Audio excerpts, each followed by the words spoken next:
पुण्यातील गर्भवती महिला प्रकरणात आणखी नवीन खुलासे होत आहेत। आधी पोलिसांना पाठवलेला अहवाल ससूनने बदलला, त्यानंतर मंगेशकर रुग्णालयातील डॉक्टर घैसास यांच्यावर आता नवीन अहवालातून ठपका ठेवण्यात आलाय। पहिल्या अहवालातून डॉक्टर घैसास यांना क्लीन चिट दिली गेली होती। पोलिसांनी त्यानंतर 4 प्रश्न विचारले असता ससूनने संपूर्ण अहवाल बदललाय। आता या अहवालात डॉक्टर घैसास यांच्यावर टीका करण्यात आली आहे, यांच्यावर ठपका देण्यात आलाय।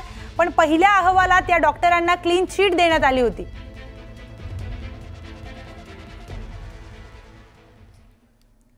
दरम्यान त्र्यंबकेश्वरमधून एक गंभीर बातमी समोर येते। त्र्यंबकेश्वरमध्ये एका साधूचा संशयास्पद मृत्यू झालाय।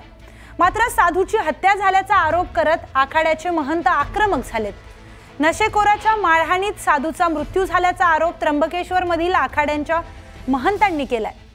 या संदर्भात आखाडा परिषदेने पोलिसांकडे मारहाणीचे सीसीटीव्ही व्हिडिओ देखील सादर केलेत। या घटनेनंतर त्र्यंबकेश्वर नगरीत दारू दुकाने बंद करण्याची मागणी इथल्या महंतांकडून केली जाते। त्र्यंबकेश्वरमध्ये पूर्णपणे दारूबंदी ही झालीच पाहिजे। ह्या दारूमुळे बरेचसे लोक व्यसनाधीन झालेली आणि त्यामुळे त्र्यंबकेश्वरमध्ये अलीकडच्या काळामध्ये बरेचसे असे छोटे मोठे गुन्हे घडतात।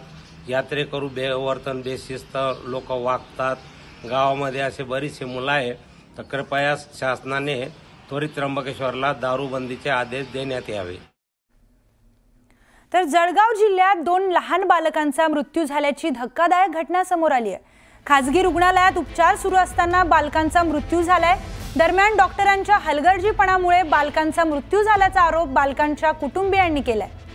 दोन्ही लहान मुलांना कालच एकसारखं औषध देण्यात आलं होतं।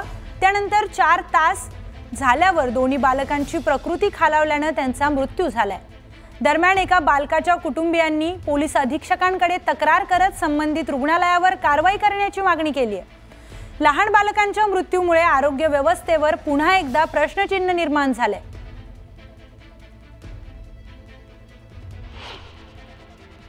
डॉक्टर राजीव निर्वाणेंनी ते इंजेक्शन मागवलं होतं पुण्याहून आणि संबंधित कंपनीनं त्यांनी नोटिफाय केले।